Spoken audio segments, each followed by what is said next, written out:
right, UFC 329 is in the books. Oh man, I was gonna do a live stream, but apparently you have to get permission from YouTube for that, and it takes 24 hours. So I did not know that. Sorry, guys. New channel, so maybe next time. So I figured I'd put out a short little video with kind of a reaction to the fight card. Ah man, that main event. Talk about anticlimactic. That might be the most anticlimactic moment in UFC history, MMA history, maybe. I mean, jeez. But here's the thing. Do we think Conor's leg was injured before? I mean, you pretty clearly see it pop out of place on that hop, but when you've blown your knee out like that and it will pop out a lot, you can get it to pop out again. Like, if his knee was injured going into that, he could have done that hop and it's still going to pop out again. I'm not saying it was. Um, just a thought. Just a thought. You know, it kind of sets him up perfectly for finishing his UFC contract on a Max Holloway trilogy rather than facing a hammer like Carlos Praches or Michael Morales, something like that. So, I don't know.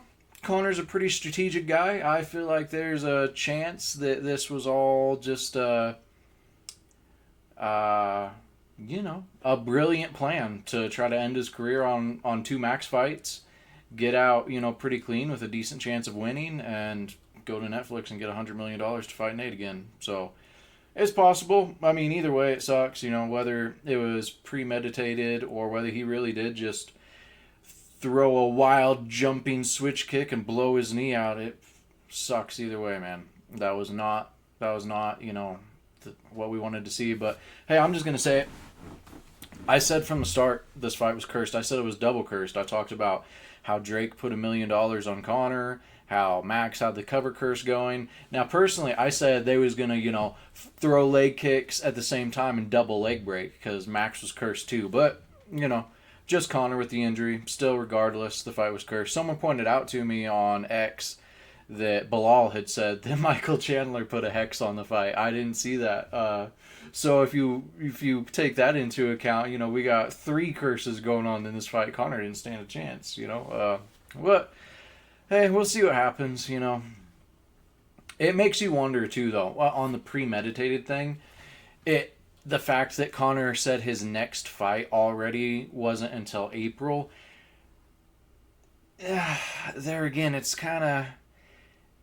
What if he set it up that way? He's acting like it's the UFC. Oh, the UFC picked April. What if he picked April because he knew his knee was fucked and he had to have surgery or rehab or whatever? Again, I don't know. I'm not saying that that's for sure what happened. It just seems plausible. So, either way, crappy finish to the main event. I didn't really care who won, whether it was Conor or Max. Conor's fun for the sport, so in that regard, it would have been kind of cool to see him win. But I love Max, man. I just wanted a good fight. I just didn't want Conor to look old and sad. I just wanted a good scrap and made the best man win. Unfortunately, after coming back from an injury and then immediately injuring yourself again, you kind of come off a little old and sad. But, it is what it is. He had a good career, but sometimes the magic is just gone. So, co-main event, Patty. I said it was going to be a club and sub. I think I said club and sub round 2. Done a lot faster than I thought, and there was no club, but he subbed him all right. That was a beautiful win. Congrats to Patty Pimblett, taking out the God of War like that quick. That beautiful Darce on Benoit's first shot. So, good job. That was an exciting fight. Before that, we had Corey Sandhagen and Mario Batista. I said it was going to be a just hard fought back and forth war, and it was, man. I thought it was going to be a split decision, personally. That's what I called, and I thought Corey was going to get it. But, hey, I said I also wouldn't be surprised if Mario Batista got it. I mean, that guy's good. He's good everywhere. He's good all around. Corey hurt his knee as well. It's hard to say how much that played into it. I definitely think in that third round he wouldn't have got taken down so much if he didn't have that knee injury. Mario was kind of targeting that side because he knew he couldn't really post weight on that leg. So, it was Corey fought very well for having the injury, and Mario fought very well. You can't take anything away from Mario. That was always going to be a hard fight for Corey, but it'd be nice to see them, maybe run it back sometime in the future. I think for now, Corey needs to he needs to rehab that leg, and I don't know, maybe I don't know, man. He's on a bit of a bad run. I think he's 1-3 in his last four. So he needs to maybe he needs to get back on the horse. He needs to maybe take a little bit of step down, get that confidence back, rehab that knee, and he'll be back. Corey's a monster. Corey will be back. So before that, we had what fight was before that? Oh, Brandon Royval and Loney Kavanaugh. That was a banger. That fight was crazy, guys. I mean, they both hurt each other back and forth. Oh, Royval just stayed in his face. That guy is such a dog. Man, that guy is. Oh man, he is just always in your face. That was a fun fight. Brandon Royval takes it with the rear naked choke, was it, in round 3? So yeah, beautiful fight, super fun. I think it got fight of the night, well deserved. Then before that, we had the Terrence McKinney Bobby Green fight. Do you know Terrence does what Terrence does? He came out hot. He was giving Bobby a beating. And then the second he got even the littlest bit fatigued, he completely gave up. That's just... It's a weird psychological thing. I don't know if Terrence sees like a sports psychologist or something. I feel like if he doesn't, he should. Or, I don't know. I've heard reports of him like not really taking training seriously and just kind of partying. And he just has, gifts, and he goes in and he wins if he wins, and he loses if he loses. I don't know. It just feels like there's a mental block there. Like, you should be able to push a little harder than that. I don't know. I know it sucks when you get tired and fight, but it just seems like it doesn't even take him being that tired. It's not like it feels like it doesn't take him, really gasping and can't lift your arms and just, it just seems like as soon as he is even a little bit not fresh, just the slightest bit fatigued, he's like, okay, I'm done. So, I don't know. He has a lot of talent, but I think at this point we kind of know what it is. He is what he is. I think he's a finished product at this point. You're going to get between 2 and 5 minutes of chaos and good fighting from him, and then he's going to find a way out. But congrats to Bobby. That's not taking anything away from Bobby. Bobby stood in there. Bobby's a dog. Bobby was getting hit with some crazy shots and stayed in there, stayed tough. Weathered the storm, stayed talking that shit the whole time to Terrence, and then turned around and finished him. So credit to Bobby, man. Getting it done at 39 years old. That's impressive. Before that, on the main event of the prelims, yes, thank God, Bobby Knuckles, Robert Whittaker, the Reaper, he pulls it off. I was so worried for him in this fight. I wanted him to win so bad. I love Bobby Knuckles, but I had a lot of fear about his durability at 205, just the miles on the clock. I had a lot of fear for him in this fight, but man, he put on a masterful performance. Nikita was way bigger, but it didn't matter. Bobby was so much faster, so much. It's just like I said, Bobby is technically such the better fighter, but I was just worried he was going to have a little bit too many miles and be undersized, but I was hoping that Bobby would turn back the clock, and it seems like this might be a good new home for him at 205. I'm excited for Bobby's future at 205. Sorry, I keep calling him Bobby. I'm used to calling him Bobby Knuckles. Robert Whittaker. I think Whittaker's got a good future at 205. So exciting to see. Great performance. A strange commentary from Joe Rogan, if I'm honest. I know it's not cool to dismiss the great and powerful Joe Rogan. I don't want to be a hater. I don't want to be that guy. I didn't like it. I felt like Joe Rogan was being extremely critical of Whittaker for no reason. I mean, he was saying how he looked soft and out of shape and just looked like a blown up middleweight, like he just put on fat, and he's exhausted. He just kept saying the whole fight how exhausted Rob was. And he's so fatigued, he doesn't look good here. All the while he's whooping Nikita Krylov's ass. Like, what was the rest of us seeing that Joe wasn't seeing? I mean, he didn't look fatigued to me. He looked a little tired after the wrestling, but everybody's going to be a little tired after wrestling a fucking bear on you like Nikita Krylov. Like, come on, dude. And then this whole talk about, he's breathing through his mouth, I don't know if you realize this, Mr. Rogan, but fighters can't breathe out of their noses very well. When you've been hitting the nose a lot, it's hard to breathe out of your nose. Your nose gets all deformed, and it's hard to breathe out of it. So a lot of fighters breathe out of their mouth quite a bit. I don't know. I don't know if Rogan has like some beef against Robert Whitaker. I don't know, man. I just thought that was a weird commentary. You know, like I said, I don't want to be a hater. I thought it was really weird and off-putting. It was off-putting. I didn't like it. It kind of ticked me off, but at the same time, I'm a huge Robert Whitaker, homer. So I could just be biased. I might just be being sensitive about it, but it was off-putting to me. But moving on, let's just kind of breeze through. I don't remember what order were these fights in. Let's just kind of breeze through the rest of the card here.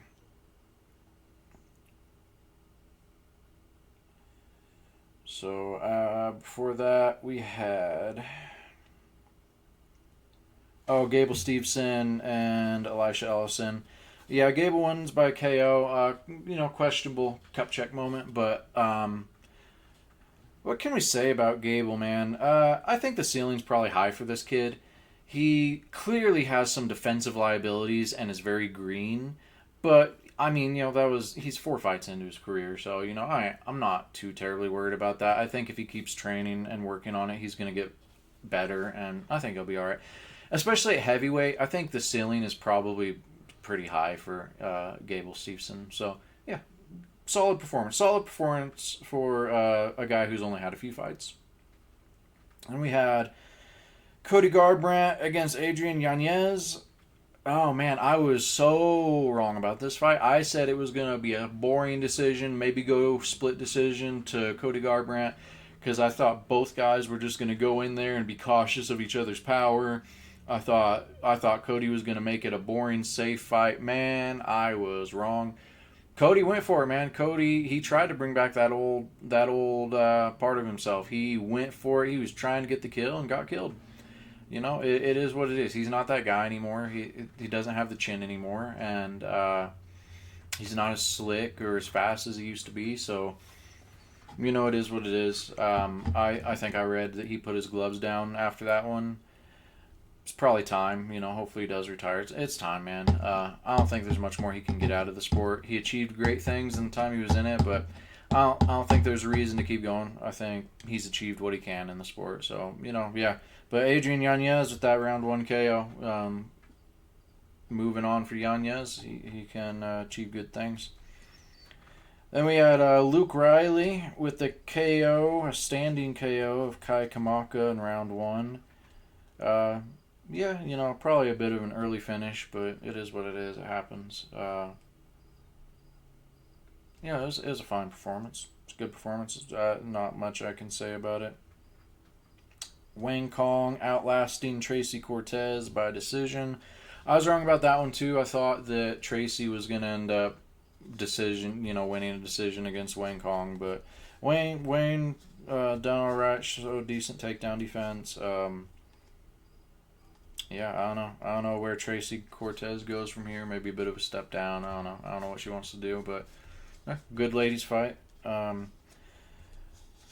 almost spilled my drink, guys. And Damian Pinas KO'd Cesar Almeida round 1, and Farid Basharat decisioned John Garza. Pretty much went how I said it was going to go.